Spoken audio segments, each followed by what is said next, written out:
Hello to everyone who's already online, already part of our webinar. We'll wait a couple more minutes for everyone to join. Thank you for being here on time already.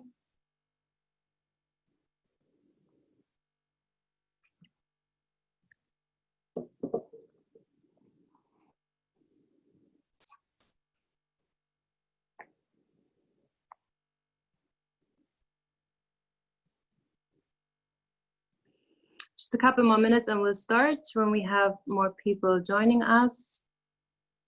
Already looking good. Everyone's already here, just waiting for a couple more attendees.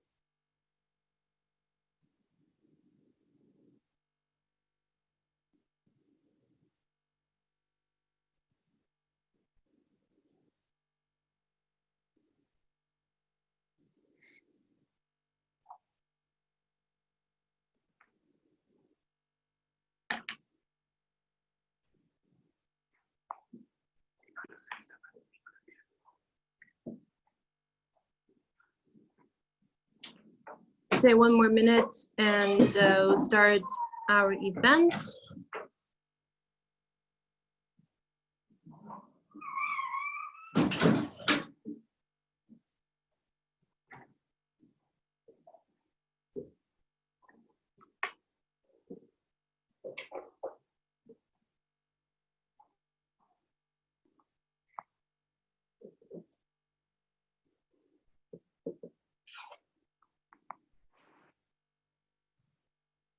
All right.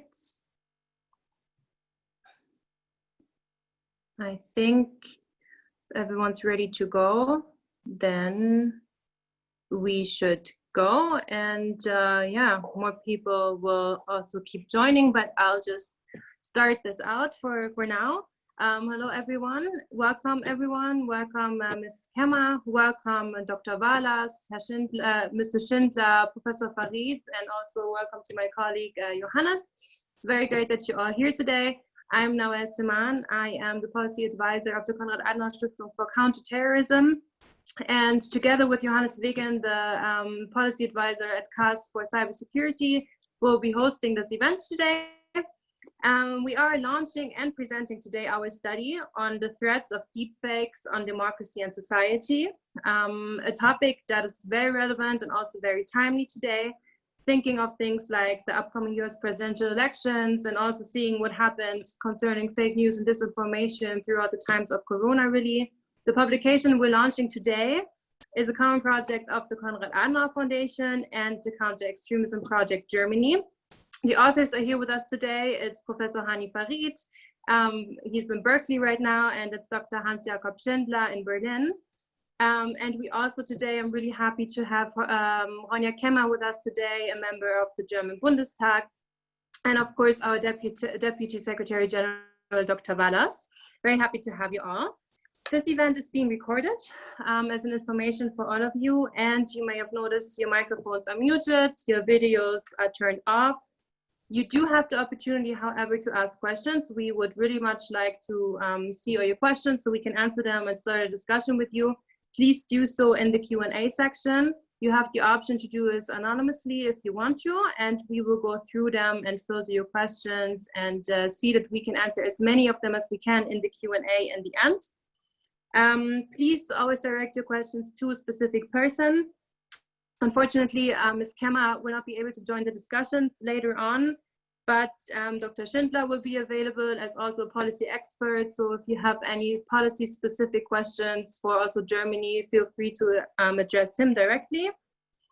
Yeah, and if you want, also state your affiliation if you ask questions, so we kind of know what's happening, but feel free to do that however you like.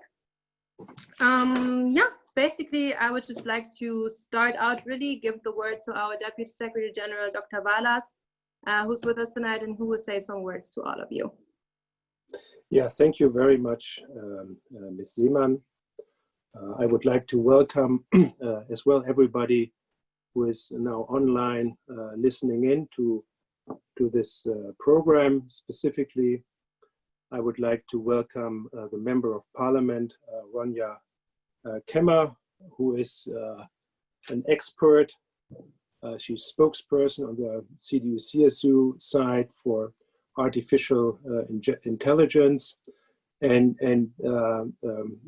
some of you might know that this week is the last week where the Bundestag is in session. So it is a very, very busy week, and I feel specifically privileged, Madam Kemmer, that you are joining us this afternoon. I would as well welcome a delegation, a virtual delegation we invited from countries like US, Ukraine, Bulgaria, Romania, Kosovo, Chile.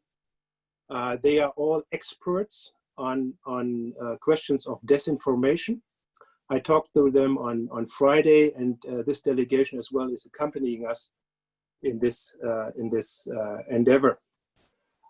When I met Jakob Schindler and Hany Farid a year ago or so in my office, they showed me some examples of what it is, what it means, deep fake, and I tell you, I was puzzled,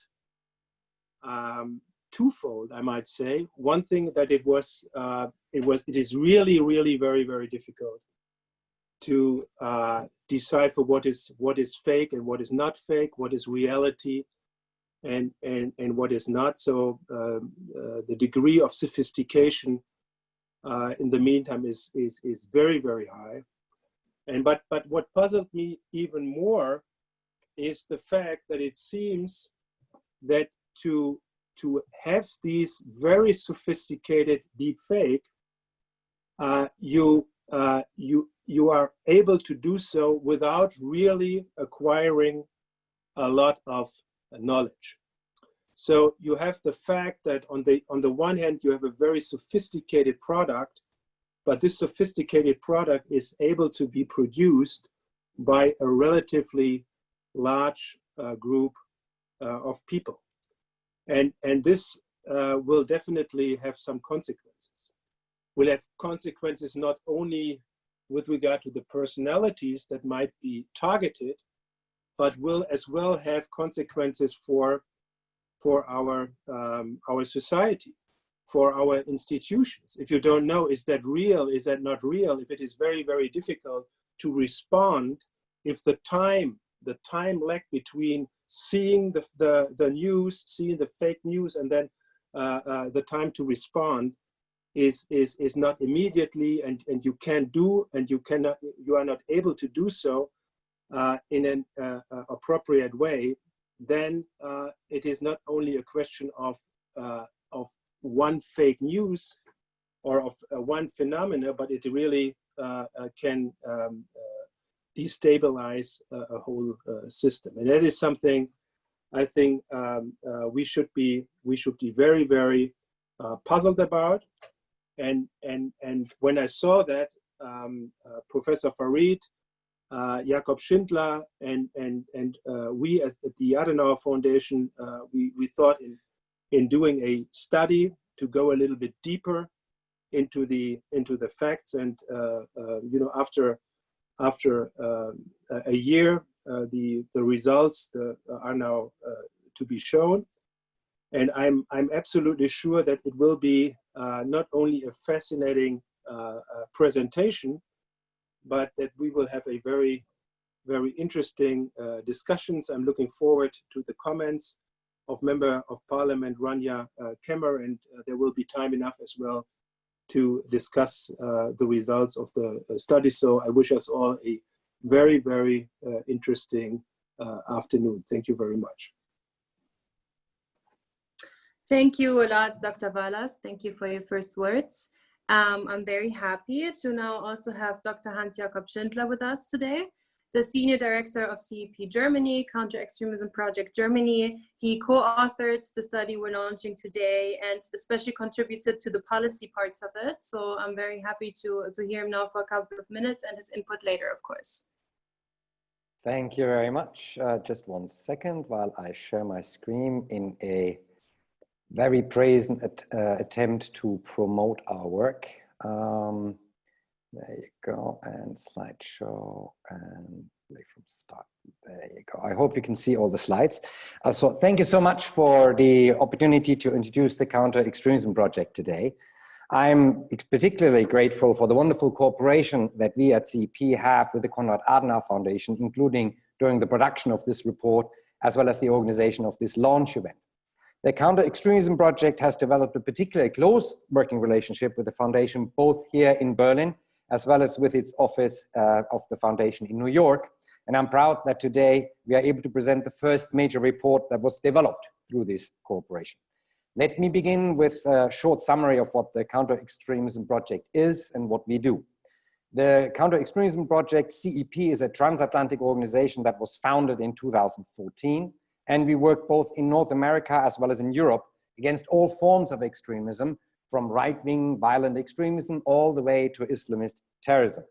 The organization has its headquarters in New York, but also representatives and advisors in Washington, DC, Brussels, London, and Paris.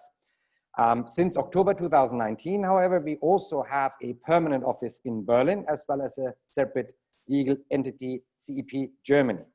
We broadly follow three work streams. First, we work on counter-terrorism issues, including the combating of financing of terrorism. And during the last 2 years, we have established a particular expertise on the misuse of cryptocurrencies by both extremist and terrorist organizations.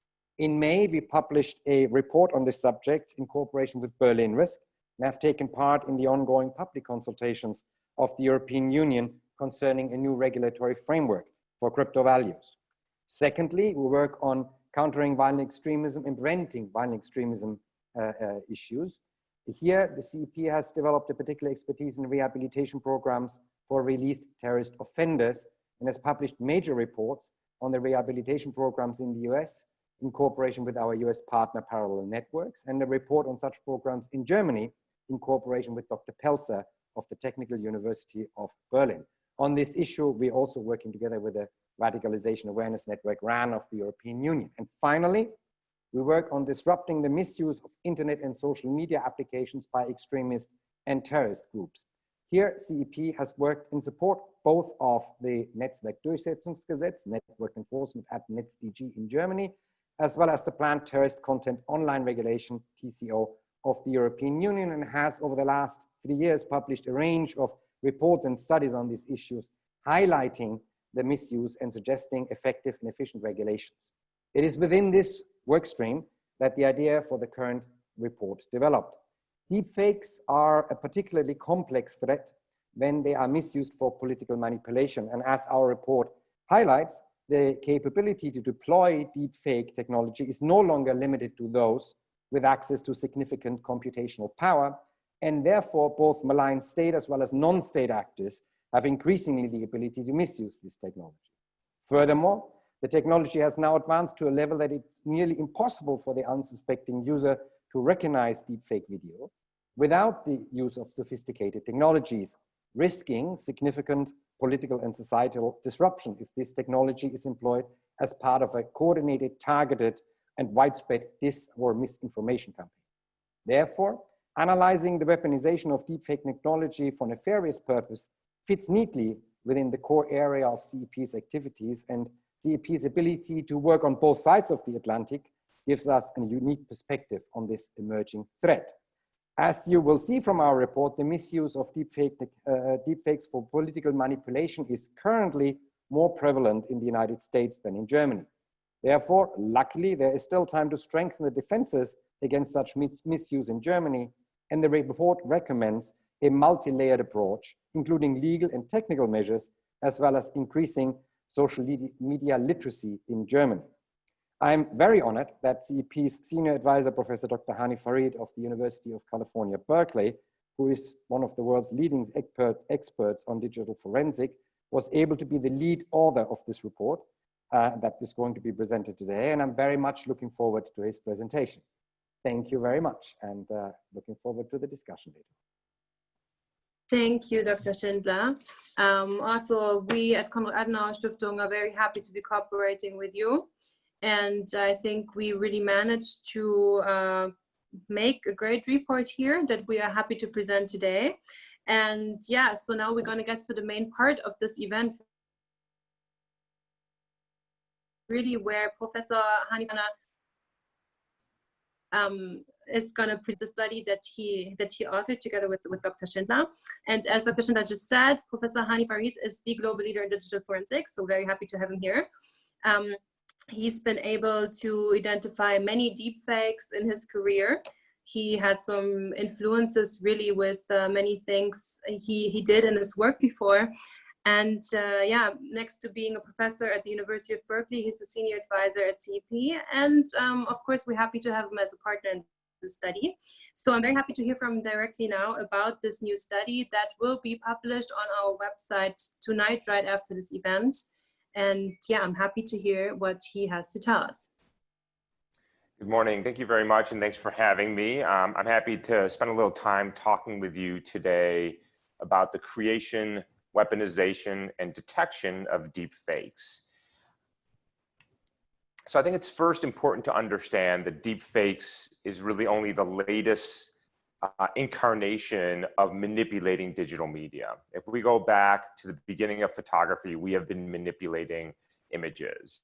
Now, of course, since the digital age started in the early 1990s, things have changed in terms of complexity and sophistication and reach. And I wanted to start first by talking about the history of digital tampering, and then we'll get into deep fakes. So if you look through this 25-year period from the early 1990s to a few years ago, really the growth and the explosion of digital media and the internet, you saw an increasing sophistication of the ability to manipulate digital images and video. And for a long time, we've been able to do things like this, you know, really fun. We can take two heads and swap them in an image. And you needed something like Photoshop and a little bit of skill and a little bit of time to do something like this. And we could do things like this as well, replace one person's face with another person's face. And we've been able to do this now for a few years, and they're funny and bring us some humor. And we've also been able to more recently manipulate video. So let's go ahead and just watch this video. I appreciate the tenor of the conversations. I think it will actually yield results before the end of the year, and I look forward to continuing this dialogue in the months ahead. Thank you very much, everybody.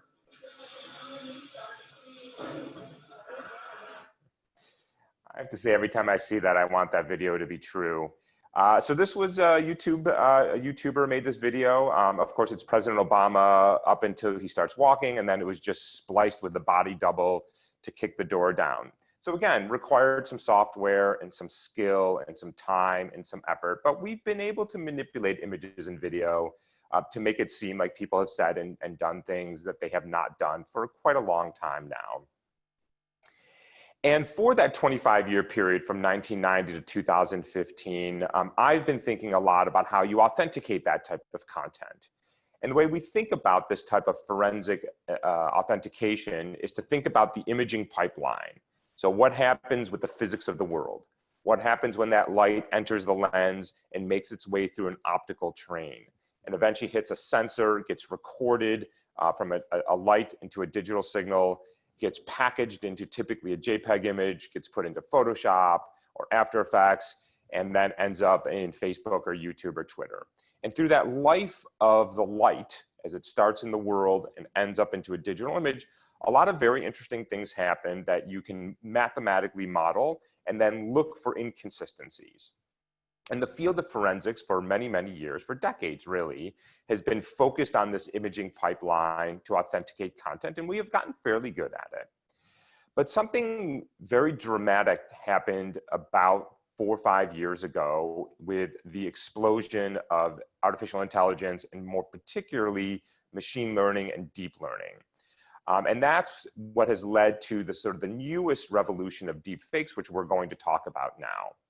So this revolution of deep neural networks is really taking technology from the 1960s, neural networks, and the 1980s. And because of the power of computing and because massive data sets and of course innovations in the underlying mathematics, we've been able to train computer systems, neural networks, to do really remarkable things. And some of those things have led to great innovations, and some have led to mixed innovations, and that's what we're going to talk about now. So if you navigate to the website, thispersondoesnotexist.com, you will be presented with an image of a person, and it will look like one of these 6 images that you see here. And these people, true to the name of the webpage, don't exist. They were completely 100% synthesized by a computer algorithm, and in particular, a deep neural network that I'm going to describe to you in a little bit. And you can see here that these people are highly realistic. They cross races, they cross genders, they cross age, they have glasses, they have earrings, they have facial hair, and they look highly realistic. And in fact, these images have been used to create fraudulent LinkedIn profiles and Twitter profiles for purposes of fraud, and sometimes just for good practical jokes. And so what I want to do now, with this as the backdrop, is to talk about how these are created, and then we'll talk about where we see the threats, and then I'll talk some more about how we detect those. So here's the basic infrastructure for creating an image of a person who doesn't exist. There are 2 main components, a generator shown here on the left, and a discriminator shown in the bottom right. So what the generator does is it starts with a random image. And when I say random, I truly mean random. You literally put random pixels, as you see in the top here, and you pass that image to a discriminator. And the only thing the discriminator has at its disposal are images of people. Okay? Not anyone in particular, just here's a bunch of faces, which of course, now there's millions, tens of millions, billions of those available. And the discriminator is asked, can you distinguish this image here, which was created by the generator, from these images here, real people? And of course, the answer is sure. I can tell the difference between those. So it goes back to the generator and says, try again. And the generator modifies some pixels, sends that to the discriminator checks again, goes back. And this very tight loop happens millions and millions and millions of times very, very quickly. And eventually what happens is the generator modifies the image in a way that when it's sent to the discriminator, it looks like a person. This is a so-called generative adversarial network. Generative because it generates something. Adversarial because there's 2 systems that are fighting each other, right? The generator is trying to fool the discriminator, and the discriminator is trying to tell the difference. And network because underneath these 2 blue boxes here is a deep neural network. So these are so-called GANs, generative adversarial networks. And notice here that the user doesn't really have to do anything. All the user has to do is provide images of people, just provide the data. Algorithmically, computationally, there's no Photoshop, there's no computer-generated imagery, there's no skill, there's no talent. You simply let the computer figure out what's real and what's not. And therein lies the power of these types of deep fakes. Now you can use the same GAN structure, generative adversarial network, to not just create an image of a person, but to change the identity of a person. So imagine I start with one frame of the actress Jennifer Lawrence here, and I want to change her face to be that of another actor, Steve Buscemi. Okay? You'll see in a minute why I'm picking these 2 performers. So again, the generator modifies this image, sends it to the discriminator. The discriminator now has not images of random people, but of just one person, Steve Buscemi. And now its job is to say, can you distinguish this person from this person? And if the answer is yes, then it goes back to the generator and it tries again, and it works in a very tight loop again in this adversarial way. And eventually the face here will be modified to be the face of whomever you put here. And the result of this is a so-called face swap deep fake. And let me show you the result of that video. Expected Amy to win. So I just like, it was just, this was very truly surprising for me. Okay, so what are you seeing? On the left is the original Jennifer Lawrence accepting an award. And on the right is the result of a face swap deep fake, where on every frame, frame by frame by frame, at 30 frames per second, Steve Buscemi's face has been replaced with Jennifer Lawrence. And again, fully automatic. All you have to do as the forger is provide images of the person that you want, and then you let the code run, frame after frame after frame after frame. So now you can start to see, now, obviously this video is meant to be fun. It's not meant to fool anybody. Nobody thinks this is Steve Buscemi in a dress and a necklace with blonde hair accepting an award. So, but you can now see the power of this type of technology. Now, this is one type of deep fake called a face swap, because I'm swapping the face from the eyebrows to the chin. Let me show you a different type of deep fake, and then we'll talk about how it was created. Now, you see, I would never say these things, at least not in a public address, but someone else would. Someone like Jordan Peele. This is a dangerous time. Moving forward, we need to be more vigilant with what we trust from the internet. Okay, I realize it's a little disorienting what you're seeing here. On the left is an original video of President Obama, but what you're hearing is Jordan Peele speaking as if he was Obama. And here now, instead of replacing the entire face from the eyebrows to the chin, all the GAN, the generative adversarial network, learned is to replace the mouth to be consistent with the new audio track. So a slightly different process. Now it has to say, what does the mouth look like to be consistent with this sound, hence the lip sync. So now you can see the real power of this technology. I can literally put words into the mouth of a president or a candidate or just about anybody else, as long as I can impersonate or synthesize their voice. So those are the image and video types of deep fakes. And now and I've described very briefly how they're created.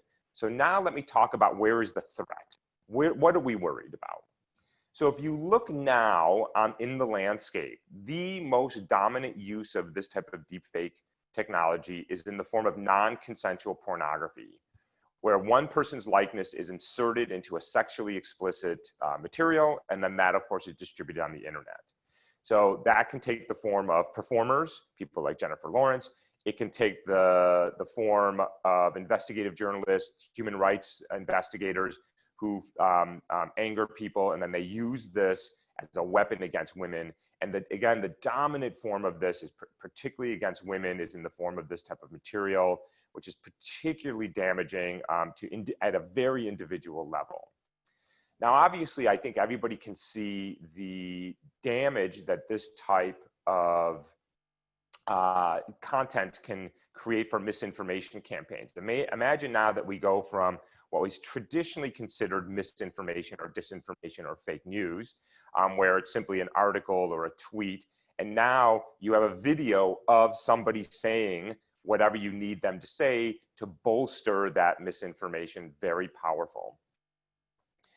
I have always, for the last 20 years, working in the space of digital forensics, worried about evidence tampering. More than ever, we are relying on digital evidence for everything to deal with police misconduct, to human rights violations, to crimes committed on the streets of our cities and towns. And what happens when we can't trust the police body cam or the citizen journalist or the CCTV that's recording it? What happens when we don't trust digital content anymore because we know things can be manipulated? I don't think it takes a stretch of the imagination to think about how this can be a threat to national security. What happens if a video of one world leader saying, I've launched nuclear weapons against another, releases on YouTube or Twitter, and we have seconds, minutes to respond? I don't think that's likely, but it's also not impossible, and that should concern us a great deal. We are, of course, worried about fraud, and we have been seeing deep fakes being used to commit fraud. Imagine the following scenario. Imagine I create a deep fake, either a face swap or a lip sync of Mark Zuckerberg privately saying Facebook stock is down 20%.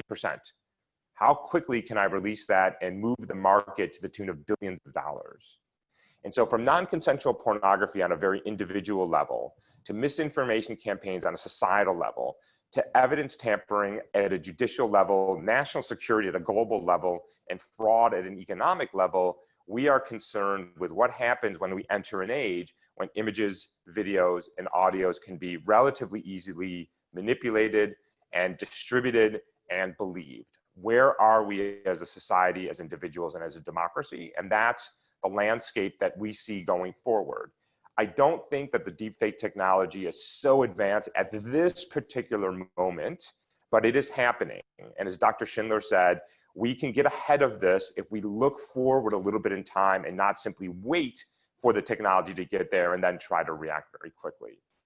So what I'd like to do now is talk a little bit about how we are working to detect these types of deepfakes. And then at the very end, I will talk a little bit about interventions. So I'm going to talk about two different techniques that we are working on. Let me start by playing you a series of video clips of President Obama. And please see if you notice anything. Pay attention to the way he's speaking. Hi, everybody. Hi, everybody. Hi, everybody. Hi, everybody. Hi, everybody. Hi, everybody. Hi, everybody. Hi, everybody. Hi, everybody. Hi, everybody. Hi, everybody. Okay, so those are all separate video clips of President Obama at the beginning of his weekly address when he was at the White House. And you probably noticed that every time he began to speak, he said, "Hi, everybody," and he lifted his head up and to the right. It was, "Hi, everybody." And what you may not have noticed, but you can see right here, is as he comes down, he purses his lips and then he begins to speak. And it's a very consistent mannerism or behavior that he has. And we all have them when we speak, how we raise our eyebrow when we emphasize a word, how we lean in a little bit when we want to make a point. And what we are in the business of doing, we call these soft biometrics. Biometrics because they're like fingerprint, DNA, iris, but soft because they don't necessarily distinguish you from 7 billion people in the world, but might be able to distinguish you from somebody who is an imposter. So by way of an example, let's look at this. This on top is one frame of an authentic video. And this graph here that I'm showing you in blue is the amount that President Obama is rotating his head up and down. So that's rotation around the x-axis. And orange is how the sides of his mouth are turned down as if he's frowning. And these are averaged over hours of video. What do you notice? You notice that they're correlated. So when his head turns down, he frowns. And when he turns up, he tends to smile. And you see this when President Obama speaks, when he delivers bad news, when he's angry, when he's upset, he tends to look down ever so slightly and the sides of his mouth turn down a little bit. And it's a mannerism, it's a behavior that he has. Now on the bottom here is a one frame of a lip sync deep fake. So that's like the Jordan Peele video that I showed you earlier. And here you can see that that pattern that we see in the authentic videos is broken. Why? Because now the mouth is saying something, whatever was in the original video. So the mouth is talking, sorry, the head is talking, but the mouth has been synthesized by a computer to say something else. It doesn't know what the head is saying. And so the mouth is talking, the head is talking, but they're no longer synchronized with each other. And that's why you see this pattern here. Okay? Now, that's President Obama's mannerism or behavioral tic. Different people have different things. So here is, again, time here. And in blue is this chin pucker that President Trump is known to do. And in orange is the wide open mouth, also what he's known to do. And you can see here now that they're decorrelated. So when his mouth is closed, he chin puckers. And when his mouth is open, he does not chin pucker. Now down here is a face swap deep fake where we took Alec Baldwin, the actor from Saturday Night Live, the comedy show, and we spliced in Trump's face on top of that. And here you see that Alec Baldwin didn't quite get it right. So here you can see that when Baldwin does the chin pucker, his mouth is open. That's not the way, that's not the right mannerism. So he got the two pieces right, but he didn't put them together right? Okay, so this is the pattern of mannerisms and behavior we're going to exploit. And let me just show you how we're gonna do that very quickly. We take a video as input and we track the head and the face over time. The blue box tells me how the head is rotating. The green lines coming out of the eyes tell me where he's looking. And all of the red dots track the eye position and the cheek and the mouth over time. We take all of that information and we extract 20 measurements, so-called action units, how you're raising your eyebrows, how you're frowning, how you're opening your mouth, and so on and so forth. And then we look at all of the correlations, which gives me 190 measurements over time. Okay. Now, I can't visualize things in 190 dimensional space. We really can only visualize in a 3 to 4 dimensional space. So I'm going to take that very high dimensional data and I'm going to project it onto a 2-dimensional surface, my computer screen. Each dot that you see here corresponds to a 10-second video clip of President Obama, Kamala Harris, Hillary Clinton, Elizabeth Warren, Cory Booker, and so on and so forth. So you can see that this was done at the height of the Democratic primary. And you see something very interesting. Each person, Obama, Warren, Sanders, Trump, is in a different area of the space, and they're highly coupled. That is, we find patterns that are highly consistent for an individual and distinct from other individuals. And so once we build this representation that you see here, we simply take a new video, we track the face, we extract the measurements, we project into this space, and we ask, does it look like Obama? Does it look like Warren? Does it look like Clinton? Does it look like Harris? And so on and so forth. And in that way, we can use the behavioral mannerisms to distinguish whether somebody is impersonating somebody or not. All right, let me talk about technique number 2. These are so-called Vizima phoneme mappings. So phonemes are the sounds that you make when you say certain words. So for example, down here in the bottom left corner, when you say mother, brother, or parent, MBP, you will notice, you can try this at home. Everybody's mic is muted, so I won't hear you. You can try this at home. Say mother, brother, parent, and you will find that your mouth has to close. Now try saying it without your mouth closing. Other. It's very, very hard to enunciate that particular word, at least in English. And so we are going to use these constraints on the shape of the mouth and the sounds that you make to detect lip sync deep fakes, where the mouth is being synthesized to be consistent with the audio. So let me give you an example of this. I'm going to play you a slow motion video of President Trump saying, I am, I'm. Okay, so go ahead and listen. I'm. And notice at the very end, his mouth closes. And just to convince you of that, I'm going to walk you through those 6 frames. So 1, 2, 3, 4, 5, and 6. And his mouth closes. That's an authentic I'm. His mouth is closing to say I am. Now, here he is saying it again, but this is a lip sync deep fake. So go ahead and listen. Okay, so you also hear an S at the end. So I'm bringing you into the next word so you can hear that I've driven you through the M. Okay, so and now let's look at the frames. 1, 2, 3, and now he's starting to say S and his mouth doesn't close. Okay, and so what we find is in about half of the lip sync deep fakes that we've detected, just this one phoneme to Vizima mapping is wrong. And now we go after the different Vizima phoneme mapping, and eventually we will find in the lip sync deep fakes where the mouth has not been properly formed. Now, very hard for you to detect this, by the way, because the video is going at 30 frames a second, very, very fast, but obviously computationally we can detect it. Now, let me show you one more that we're working on, because I think it's particularly interesting to see this. I'm going to play you 2 videos of President Obama. One is real, one is fake. See if you can tell the difference. Hi, everybody. On the first day of my administration, I promised to restore science to its rightful place. I told you we would unleash American innovation and technology to tackle the health challenges of our time. Okay, first video. Now watch the second video. Hi, everybody. On the first day of my administration, I promised to restore science to its rightful place.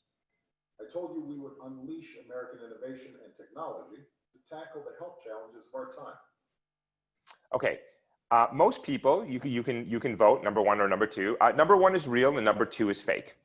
And most people can detect this because there is something wrong. And notice you can't see his mouth, of course. All you can see is here, but there's something with the way what you're saying and how you're saying it and how you move that are correlated. And those get violated when you create lip sync deepfakes in the same way that I showed you earlier. Okay, so those are 3 techniques that we've been working on to detect deepfakes. So now let me talk about intervention. So obviously we need technology number 3 here. We need to develop, if we're going to develop technology to create these things, and we can talk about whether we should or not, then surely we should be working to develop technology to detect them. I think that's clear. But going up to the top again, no matter how good my technology is, if the platforms that are distributing this content simply say we are not responsible for misinformation meant to suppress voters. We are not responsible for misinformation meant to harm women in the form of non-consensual pornography or disrupt elections or commit fraud. Well, then we can have the best technology in the world, but if Mark Zuckerberg says this is not my problem, I don't have a problem with this material, then we have a huge problem. So corporations, and in particular social media, have to take responsibility for how their platforms are being weaponized.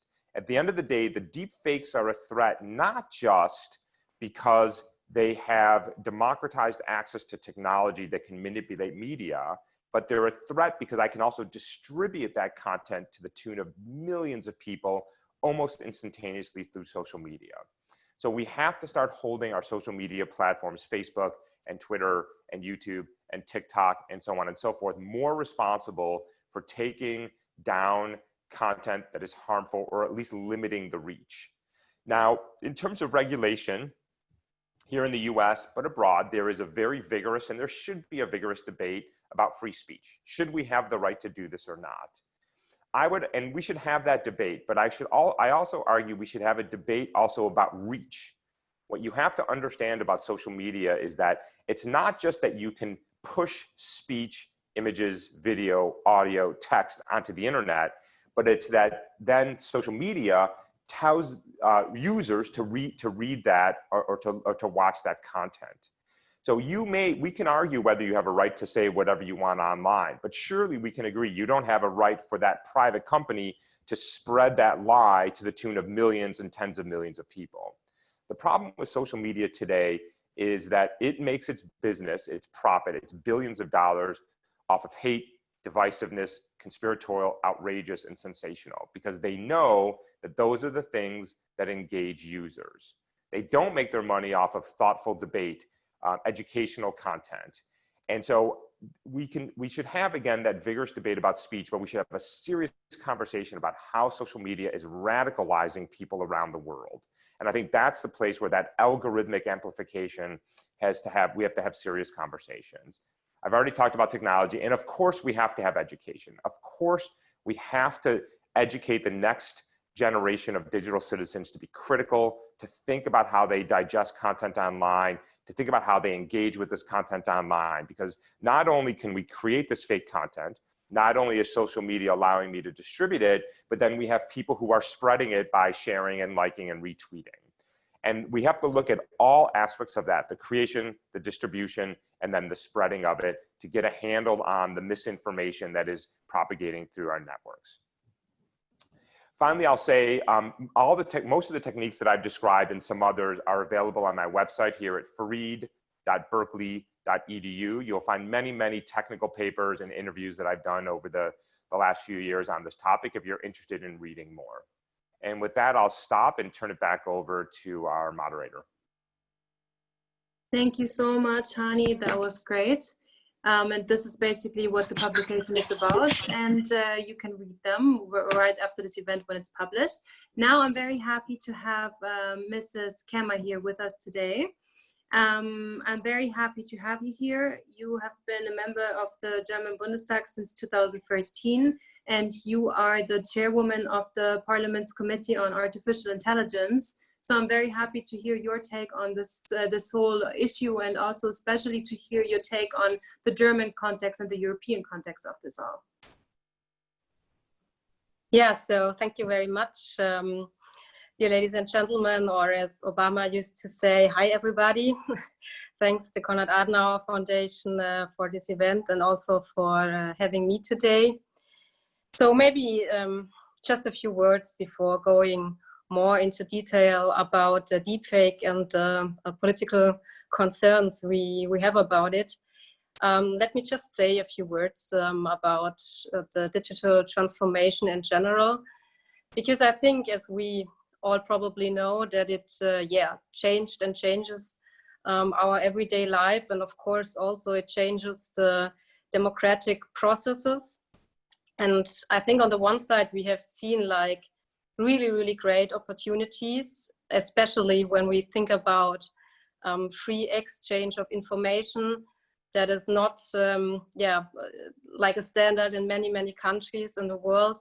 if you think about the Arab Spring, but also about many other examples in the recent years, especially, of course, with concern to social media. But on the other side, and I think this is probably something quite normal, as with all technological developments, we see, of course, that there is a downside, that there are risks, and of course, the opportunities of misinformation are growing. And also, if we talk about extremism, we see that radical networks, they can expand more easily, they can connect easier to different groups. And I think we see this for extremists from the right-wing spectrum, from the left-wing spectrum, but also from religious extremists.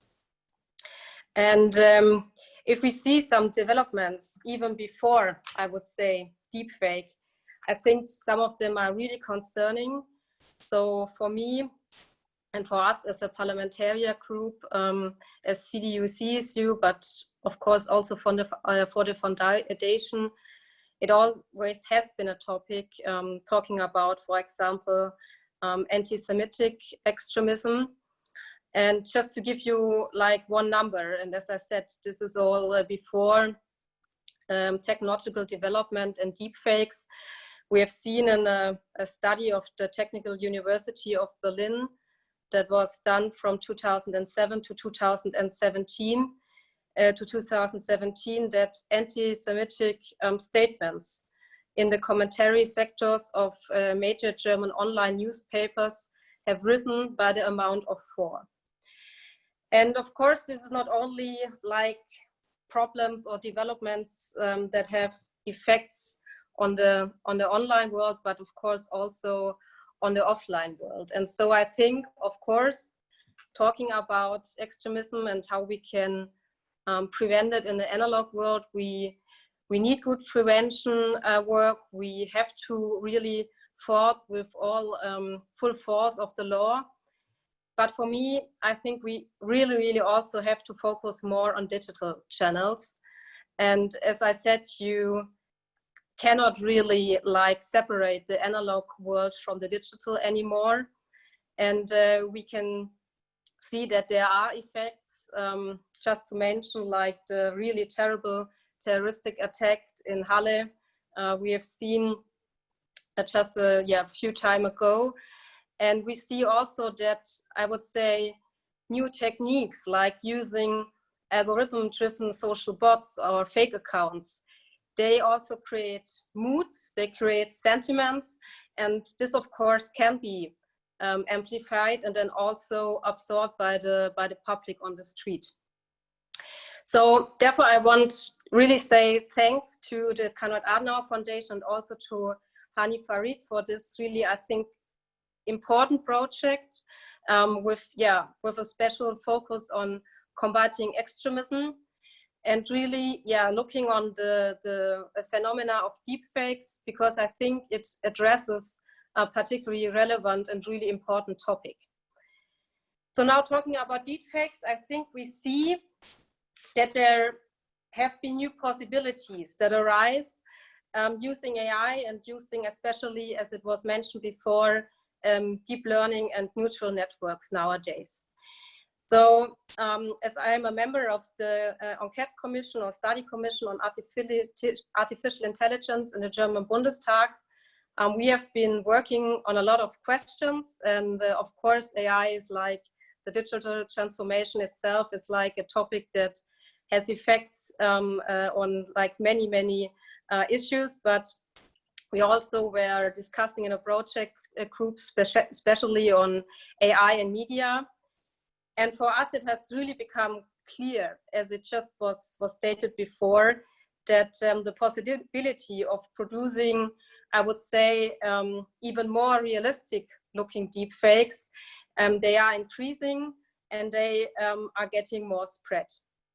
So for the production of deepfakes, a general adversarial network, the so-called GEN, a certain type of deep learning is often used. And before talking maybe a little bit more about the risks, especially for the democracy or democratic processes. I want to state that, of course, technology always has a lot of good opportunities. And I think this must not be forgotten before talking about the risks.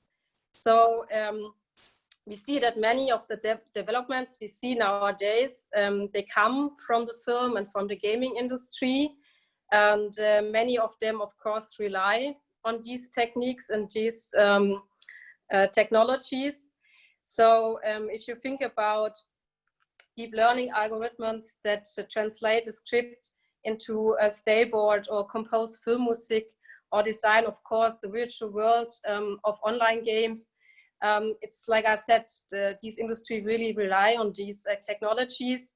And we can also think further, like think about, for example, creative communication of educational content. So if in the future not a teacher might explain you the relativity theory, but Albert Einstein himself, of course not himself, but as an AI might explain you, like his relativity theory. I think we see that there are a lot of good opportunities, of course.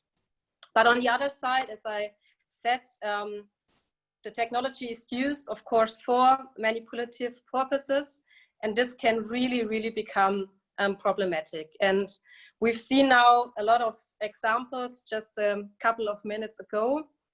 And there are like the really famous first deepfakes videos about, or of Obama and of Mark Zuckerberg as well, where Obama, for example, said that President Trump is a total and complete dipshit. And on the other side, also Zuckerberg, that should be said that he wants to control like 1 billion of people's stolen data and so on.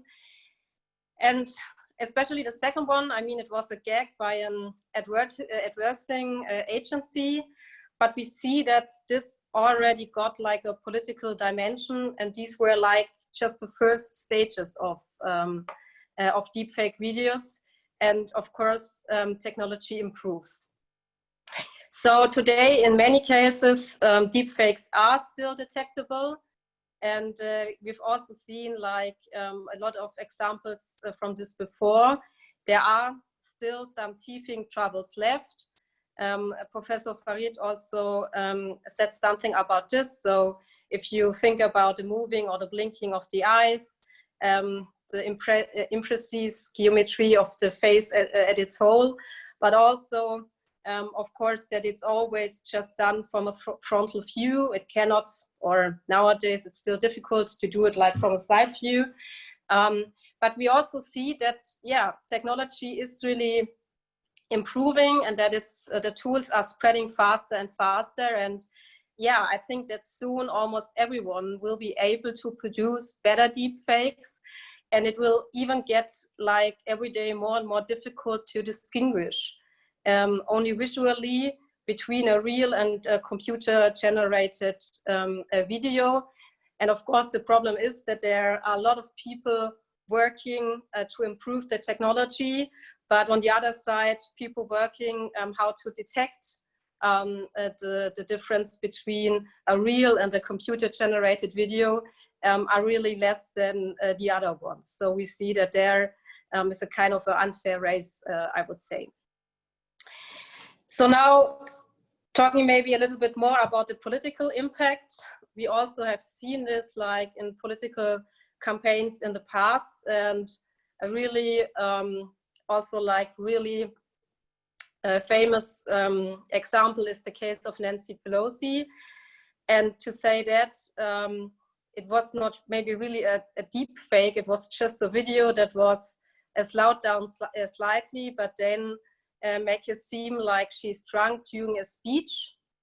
And this already not being like a real deep fake, but being, yeah, real data put like in a false context, I would say. This really was, yeah, like a reason for disinformation.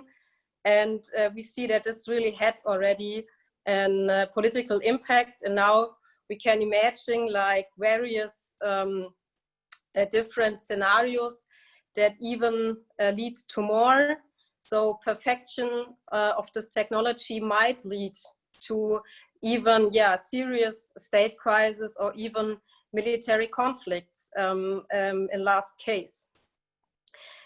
So besides, I would say, the really concrete situations of like certain videos and impact they have and or had and might have in the future, I think in general we can also say that there is like a second harm or risk for democracy if we think about, yeah, paradigm shift in the society and in the political discourse. So we already have this nowadays, if we just think about the discussions we had in the last years talking about fake news.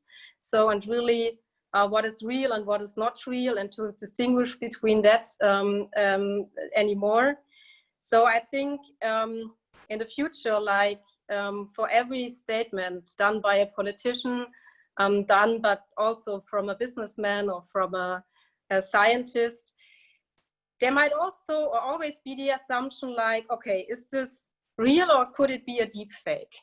And on the other side, like if someone just questions a video that indicates him or her, incriminates him or her, we might see that it also can be said like, okay, I haven't said this is just a deep fake. And so in general, we really, yeah, might be concerned or can be concerned about what this will do for us as a whole and as a society. So if nothing is considered reliable anymore, unthinkable truths are easier to doubt, and also trends, of course, like filter bubbles might also increase. And therefore, I think a really main political task, or task also for us as a whole society, is that we have to be really careful that people do not resign and lose interests in really knowing about, is this now a real information or is this just a fake information? And fortunately, as also the study underlines, we have now in Germany no serious cases of deepfakes so far.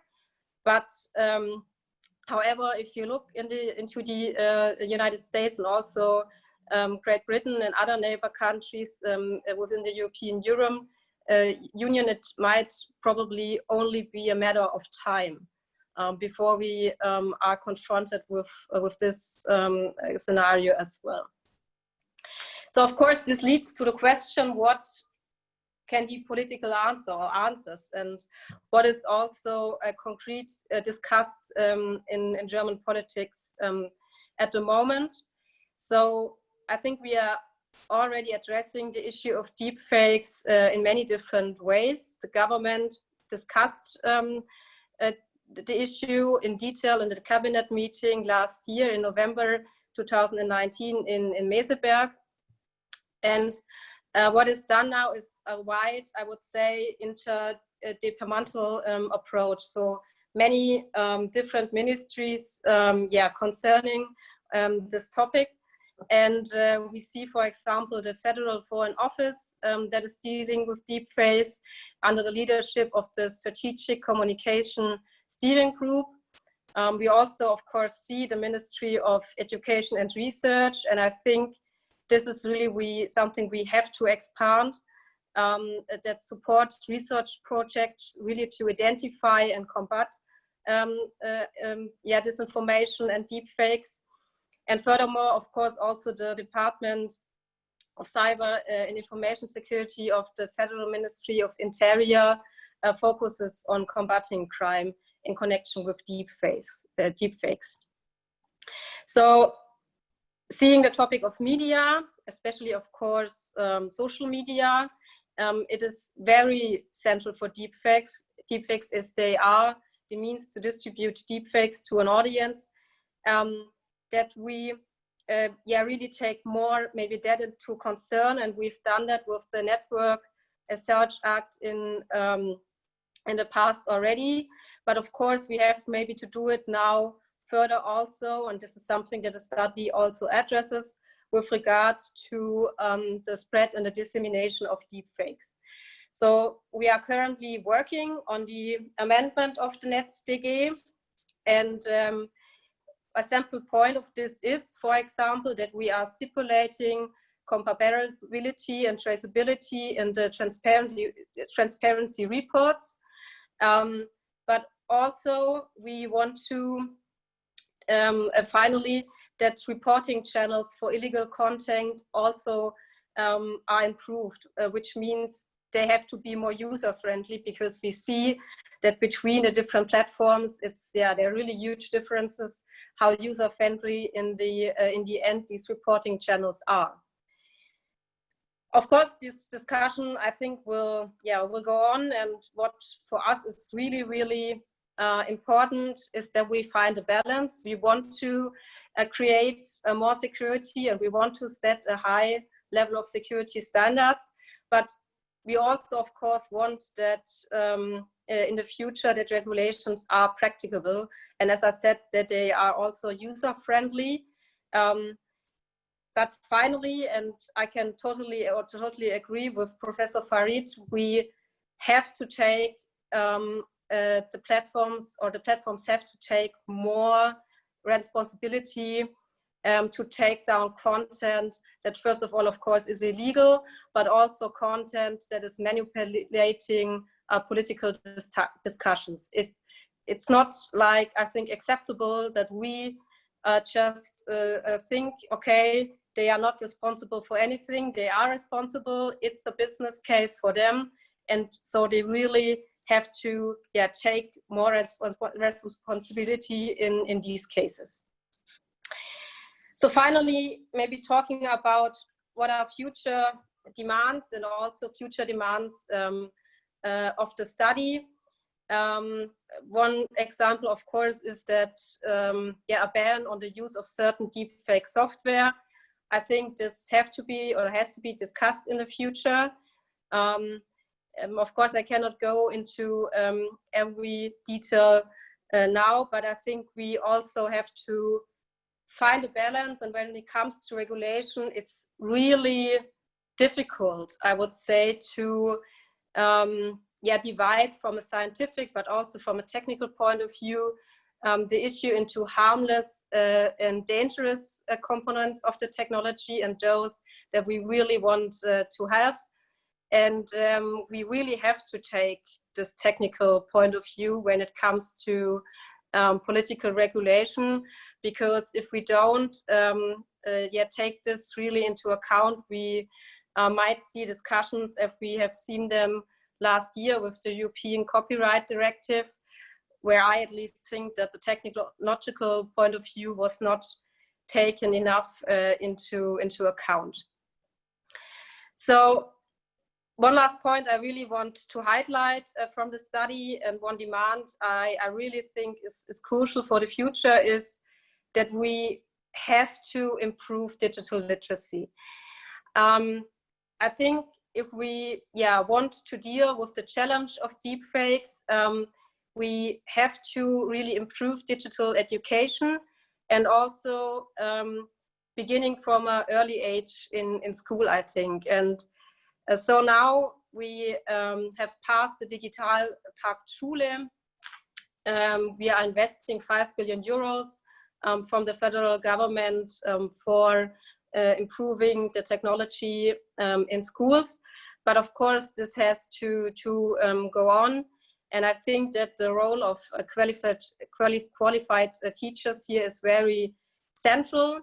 So we have to enable the teachers. I think this is really crucial. And we also had already placed this focus on that when it comes to the teacher training quality initiative.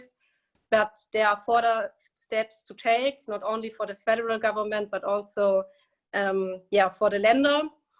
And as AI and education in general is concerned, I can announce that, of course, we will make some suggestions and recommendations going on from the study commission. with the final report in autumn this year.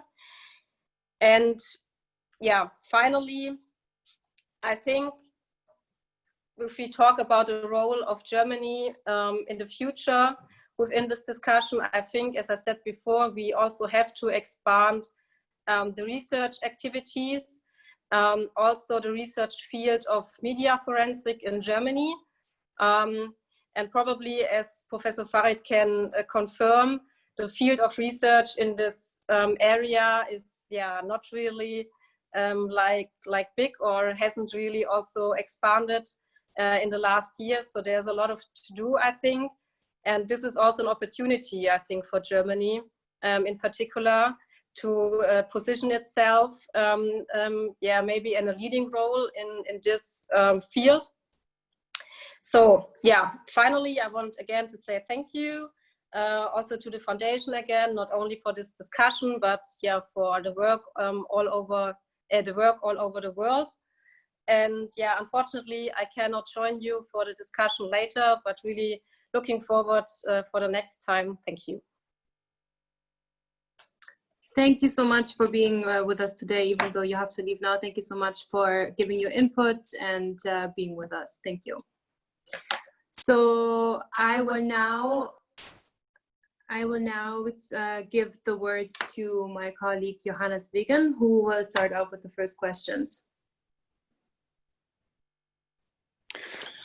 Hi, also from my side. I would like to start with the point that Ms. Kemmer brought up, the so-called liar's dividend. Everyone can claim that news that they don't like or that doesn't match their worldviews is fake. So how could this liar's dividend, this threat to society that nobody knows what's true, can be addressed? I think this is a great question, Johannes, and thank you for asking it. So first of all, as I enumerated, I think there are real threats to the actual fake content. But in many ways, the real threat going forward is the liar's dividend. And without being political about it, here in the US, we have a president who on a daily basis takes advantage of that and says, you can't believe this, you can't believe that, you can't believe this, simply demonizing the people that we disagree with. And that narrative, that method is, first of all, not new. If you look through history, many politicians took advantage of that. But now, when you in fact can manipulate images and audio and video, you have a reasonable case that can be made. And by the way, to give you a sense of how fast this has changed, 2015, then candidate Trump was caught on a tape saying some very awful things about women. Yeah, nobody thought to say it was fake at the time. That was just 4 or 5 years ago. Fast forward today, does anybody here think that we wouldn't have said it was fake? Of course they would have said it was fake, and we would have moved on to the next thing. So I think you're absolutely right that when we fundamentally lose trust in what we read, see, hear online, I don't know how we have a society, I don't know how we have a democracy. If we can't have a shared factual system, we don't have democracy. And that is of real concern to me. And that concern comes from shallow fakes, deep fakes, misinformation, disinformation, and the social media platforms trafficking and profiting from that material because it's good for business as opposed to legitimate news sources and trusted news sources. Thank you, Hany. So we're going to go into the Q&A now. We have some questions there already. I'm going to try to summarize them a little bit if I have to. So basically, one of the first questions is about the agenda setting of all of this. So how far is this topic already on the agenda? Is it there enough? I mean, we're talking about it today and we're talking about it now, but how much is this really being talked about? Too little, probably not too much. And also in this context, really, the question is, with the constant rise of deepfakes, with the rise of crime and extremism, how do you, sorry, just one question. What's the, one second. Yeah, sorry. So with the rise of all of that, can you predict the impact of deepfakes on things like the US election or any other big political events already? So I would not be comfortable predicting the impact of deepfakes specifically, but I would be reasonably comfortable to predict the role of misinformation and disinformation in our election, mainly because in 2016, we saw that Russian interference changed our election. Here in the US, the difference between Trump and Clinton was 80,000 people in 3 states. Yeah. We know that on Facebook alone, hundreds of millions of people saw misinformation around the election and voting. So I don't think it takes a stretch of the imagination to believe that this will happen again. It's happening from outside interference. It's happening from the campaigns themselves. It's happening from individuals, organizations. And so I am very concerned about the broad landscape of misinformation and disinformation around things like the upcoming election, around the Black Lives Matter movement, around COVID, where we have seen tremendous amounts of conspiracy and misinformation that is literally leading to the deaths of our citizens. I'm sure everybody knows here in the US, we have a huge outbreak, in large part because there are just lies and misinformation on the internet that are telling people this is a conspiracy, that nothing is happening, and we are dying as a consequence. So that landscape gives me real concern, and I see the deep fakes as just an insertion to make that even worse than it already is. So while you were speaking, a question came up, I guess. So the question is, don't you think we exaggerate the impact of fake news and deepfakes? I would assume you don't think so, really. And also a question that kind of fits that is, could it be that politicians are beneficiaries or perpetrators of deepfakes? And how does that affect decision-making of electorates? So maybe you can just add on to what you just said a little bit. Good. So I don't know what you mean by exaggerate. So for example, we have done studies to look at the impact of misinformation around the COVID crisis. And we find a troubling belief in things that are completely untrue. Conspiracies, 5G leads to COVID. There is no virus, this is a conspiracy. Those have deadly consequences to society to the tunes of hundreds of thousands of people dying. When you have misinformation that can change elections in a country of 350 million people, I don't think that's an exaggeration. And if you look, it's not just where we are today, but it's where are we going? If you look at the trend of how information has been weaponized over the last 5 years, the trend is dangerous. And I agree with you, it's not just Russian interference, Chinese interference, countries trying to interfere with each other. It's the campaigns themselves. The Trump campaign is doing this on a daily basis. We have Fox News here in this country that on a daily basis pushes out misinformation and disinformation. I think the reason you are seeing around COVID, around Black Lives Matter, around Trump, so much social discontent is because we are all living in a filter bubble on social media. We are all getting news that conforms to our worldview. Some of it is true, some of it is not, and it is literally tearing societies apart. I don't think that that's an exaggeration. It is something that I am very concerned about. I have another question. What is the effect of deepfakes on the role of evidence in court? Especially, do low-income countries need support to develop techniques to detect their societies from deepfakes? Yeah. So I can only, of course, speak to the rules in the US, but I can tell you on a regular basis, images, videos, and audios are introduced in a court of law. They have been for many, many years. They are considered legitimate evidence. What we have been seeing over the last decade or so is, again, this liar's dividend, that when there's an image or a video that is not good for a defendant or for the prosecution, they can simply cast doubt. They can say, well, how do we know it's real? And they can get the jury, they can seed doubt with the jury. I think in criminal cases, national security cases, civil cases, especially in the courts, we have got to get more serious about how we introduce evidence in a court of law. Now, there are some technologies. So I've been talking about technology that authenticates after the fact, but there are technologies that can authenticate before. So these are so-called control capture cameras or software, where at the point of capture, when you record an image, a video, or an audio, you extract a digital signature, you cryptographically sign it, and you put that on something like a blockchain that cannot be altered. And at that point, you can authenticate that content at any point in the future. I think police body cams, CCTV, and evidence that is introduced in a court of law should be required to use that type of content. And that way, when that evidence is introduced, we have a very strong mechanism for validating it at that point.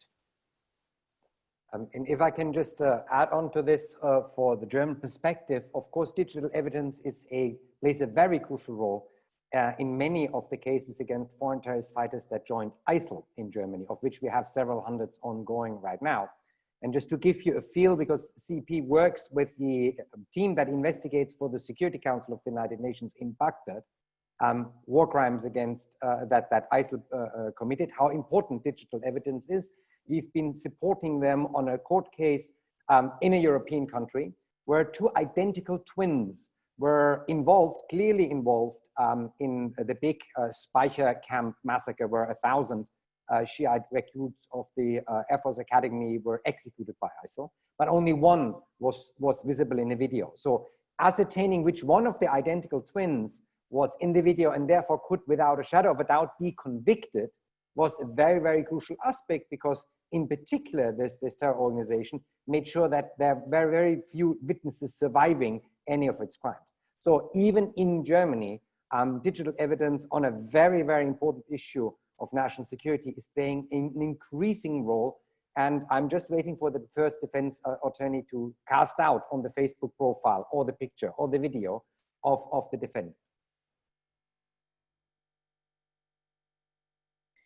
I have a question for you, Hany Farid. Your shown deepfakes looked like they were not of the same quality than the originals. So there was the question, is it possible to create deepfakes in, let's say, HD quality like today's material? And a second aspect of this question, are your technologies that you work on also capable to detect, let's say, cheap fakes, so traditionally doctored videos like we see them today? Good. So I apologize, the quality of the videos you were seeing were lower because of Zoom. You can render, in fact, HD quality video and images of deep fakes with enough computing power. To the second part of the question, the answer is there is quite a bit of a difference between deep fakes and shallow or traditional or cheap fakes. And so we have slightly different techniques. So I describe very specifically deep fake detection, but we have a large number of techniques that we have developed for detecting traditional fakes. And if I may, there was another question here that I want to answer, which is, what is the danger of telling people how you detect these fakes, right? Because of course, you can see how my technology can be weaponized against me, right? And so one of the things that and I struggle with this, I have to be honest. I think it's a very difficult question. And so what we do is we as academics and scientists publish technical papers to make what we do available to the scientific community, but we do not distribute the code. We do not distribute the data. We do not distribute the model. We do not make it available to the general public. Or even to people who are creating deep fakes, so that it cannot simply be incorporated. So the information is out there to move the scientific field forward, but we withhold some information to make it less likely that will be developed. And then the last thing I'll say is we also don't publish some things. I am able to do certain forensic analysis that we simply don't publish, about 10% of the techniques, simply to give us a defense against this very much of an arms race that we're in. Thank you. So we talked a lot also about like the technical things now. One big thing that I learned reading your publication is how important the distribution part is, and really the role of social media platforms are in all of this. That was like a very big takeaway from me personally. And we have two questions concerning basically corporate responsibility. So one question was, when you mentioned corporate responsibility to prevent the dissemination of deepfakes, how could it actually be done? On which legal basis can corporate responsibility be held? And then another question is that how can we deal with this, or can this even be dealt with on an international basis? Because I mean, social media doesn't really care about borders, and certain nation states seem to be proponents of this type of misinformation. Good. So how can we tackle this? Good. So let me start with the first question, which is, you know, where is the pressure you can put on Mark Zuckerberg and Twitter and YouTube? So here in the US, in EU and the UK, we are looking at regulations that say you have a duty of care. You have a responsibility that if your services lead to measurable harm, deaths in Myanmar, Sri Lanka, the Philippines, election tampering, harm to women who are portrayed in non-consensual porn, fake news that leads to the deaths of our citizens or disruptions of democracy, you are going to be responsible. And what you should know is that here in the United States, we have something called Section 230 of the Communications Decency Act, which today says that the platforms cannot be held responsible for what their users do. Lots of good things come from that. Open exchange of ideas, vigorous debate, that's good. But these companies have taken that to an extreme where they will, for example, traffic young children into illegal prostitution and then say, we're not responsible, we're simply the host of this material. There are serious debates happening on Capitol Hill, at the Justice Department to say, you have a responsibility to make sure that your products are not being misused. The same way, by the way, that we hold all offline companies, airlines, food industry, automotive industry, anybody who makes a product has a responsibility. If their product leads to harm, they can be held liable. You can sue them and you can take billions of dollars from them so they don't do it again. We cannot do that with the technology sector, and people like me think we should be able to. Obviously, you want to find a balance between an open exchange of ideas, vigorous debate, but we have taken that to an extreme where we've allowed the technology sector to weaponize technology against society, individuals, and democracies without being accountable. And the folks in the EU, the UK, and the US are starting to look at regulation that would force them to be more responsible. Now, to the second question, it gets harder, which is there are no borders on the internet. And frankly, that is what makes all of this so difficult. So you can do harm in the Philippines that propagate to me here in the US or to you in Berlin. But again, I think that that's going to need a combination of the laws that I've just said, but every country is going to have to wrestle with this and understand that when they allow things to happen in their country, that it propagates the world. We now have a responsibility, not just to our citizens, but to the entire global community. So now we talk basically about how social media can contribute to becoming better at this, to not send deepfakes out into the world. And there was one question that was directed to Mrs. Kemmer, actually. And the question asks, in what way media, together with law enforcement, and now building on what you just said, also together with social media, can collaborate on this. So maybe I imagine one way to do this would be also to have, like, as we already do, kind of like a fake news, kind of like detective on media. What about if, like, the New York Times goes ahead and finds out this is fake, what's on Facebook, and they go along and tag things as fake, instead of making it the responsibility of social media, because they seem to not always be so willing. Maybe Dr. Schindler, you can give your piece on that. Yeah, we devote a little section in the report to that exact question. You know, wouldn't just fact-checking be good?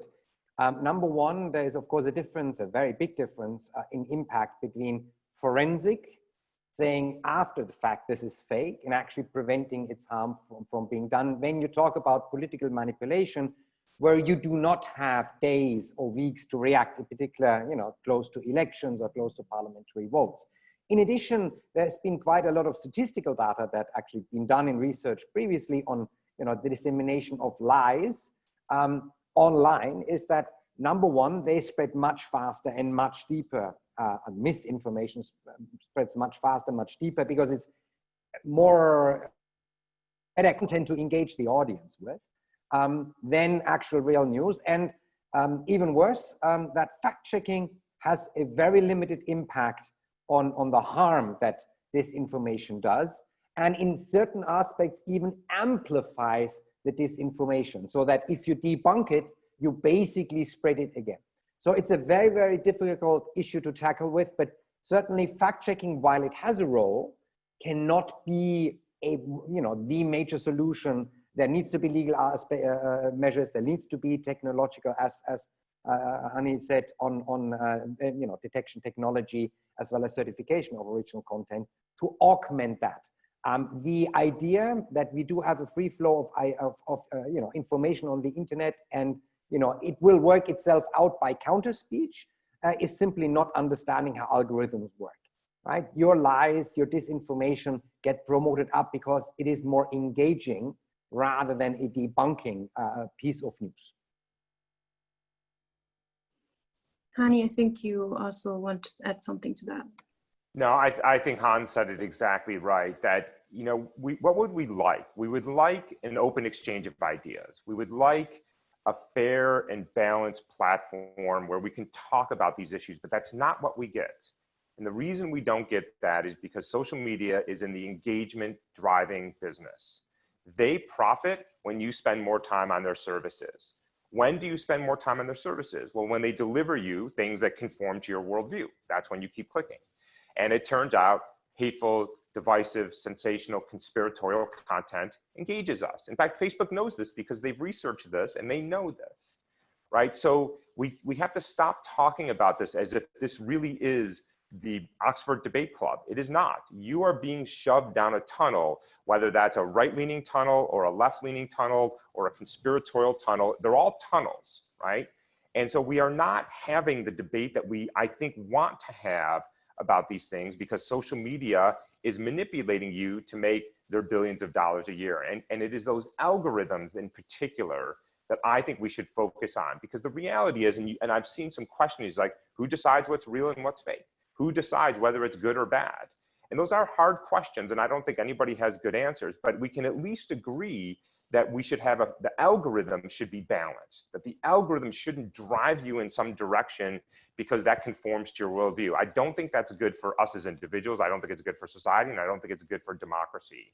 And by the way, that works for both the left and the right. The left is just as guilty of living in their filter bubble as the right is. So I don't think that it's a partisan issue. We have to engage with people that we disagree with in a more civilized and rational way. And the way we engage with social media today is not allowing that. I have a question maybe for both of you. Is it at some point in the future maybe impossible to recognize the difference between a fake video and a deep fake? And how much time do we have left to find an effective approach to counter deepfakes? Yeah, I don't like predicting the future, but I will say there is an arms race. The same way there's an arms race with spam and malware and viruses, is that we get better at detection and creation gets better. I can tell you probably how I think it's going to end up, which is that at the end, you will be able to create a fake that nobody will be able to detect. But it will be very difficult, it will be time consuming, and there will be risk associated with it, and very few people can do it. So my job, the way I think about it, is not eliminate fake content. My job is to make it more difficult, more time consuming, and take it out of the hands of the average person. So if there's a handful of people who in the world can do it, that's a risk, but I see that as a more manageable risk than the average person on the internet who can download some code and disrupt a global election. Yeah, and coming from the policy field to the technology field, I had to relearn, I had a very conceived idea of what short, medium, and long term means in the policy field, right? So short term, next month, medium term, next year, long term, 3 to 5 years. That is much shorter in the technology area. I mean, any kind of regulation takes about 3 to 5 years, especially on the European Union, to materialize. And I think the technological advances, if you just look the last 5 years, as Hany has pointed out, no one questioned the Access Hollywood tapes as being fake when they were actually published, to now where, I think even Donald Trump said once now, it's a fake recording. So, and now, you have a technological argument that he may actually be true, whether or not that is up to everyone else to decide. So, I mean, the timelines are not extremely short here. That's why we thought this report was necessary to do now, when we do not yet have a election in Germany where we can point on and saying there was manipulation being done. There have been cases in the UK during the last parliamentary election, mind you, where deepfakes were used to actually influence the re-election chances of some Labour politicians, very deliberately used shortly before the vote to screw that particular election in a different direction. So it's starting, and Berlin being geographically where it is, I don't think that there is further to the east a great hesitation not also to try here. What I learned from this discussion now, and also from reading the publication before, is basically we need, what you already said, a multifold approach to all of this. It cannot only be social media, it cannot only be technology, it cannot only be policy. It needs to be a package also of what Ronja Kemmer said earlier, of educational measures. That's kind of what I take out of this, and for all of us to be aware. Unfortunately, we cannot answer all the questions that came in now, but maybe Hany and also Dr. Schindler, maybe there's some last words or things you want to say before I tell everyone again where to find this great publication.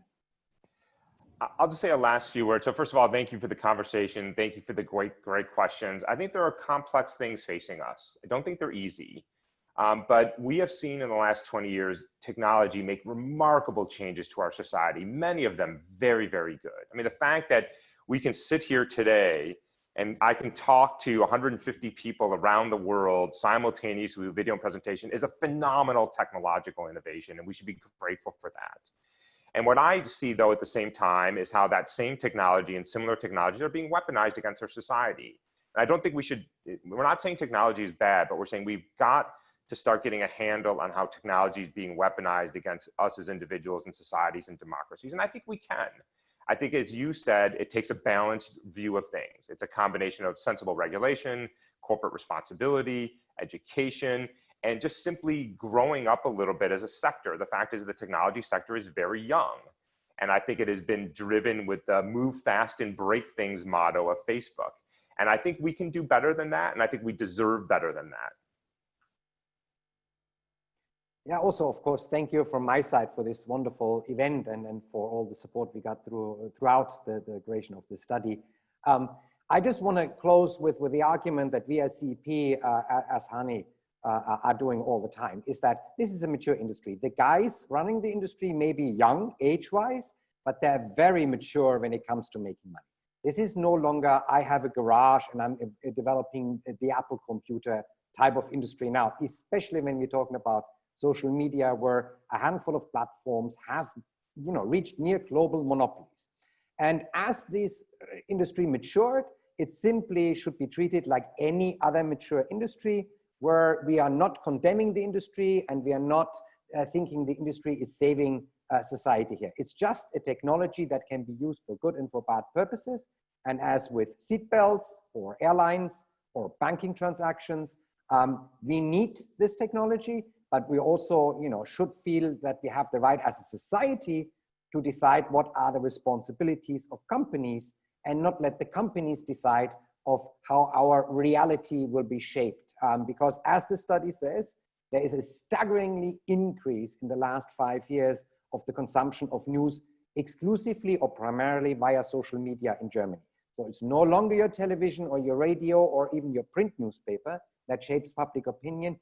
It's majorly done now by electronic means. And therefore, these companies simply have to realize that they're no longer the garage shop that has, rightfully at that time, and we're talking 20 years ago when Section 230 was passed, or the e-commerce directive in the European Union, which exactly stipulates Section 230 on the limited liability. This is a completely different type of industry now. And as we have done with everyone else, I don't think it's too much for a society to ask that you keep your products from doing harm. Thank you so much for these also explanatory words. So I want to thank all of you for being here today, all the attendees for listening to us, and of course all the panelists for giving their inputs and for writing a great publication. The publication you'll be able to find on our website after this event is done. Maybe if it's not there right away, give it a couple of minutes and it will be up tonight for sure. And also the German version of the publication will be out in the next couple of weeks. Right now, the English version is uploaded or will be uploaded in a bit.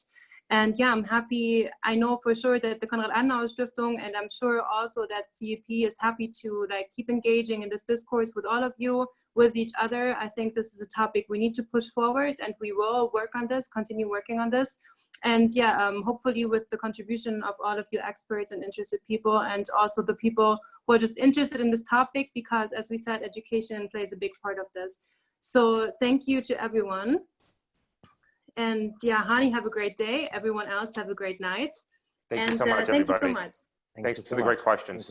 Thank you. Ciao. Ciao.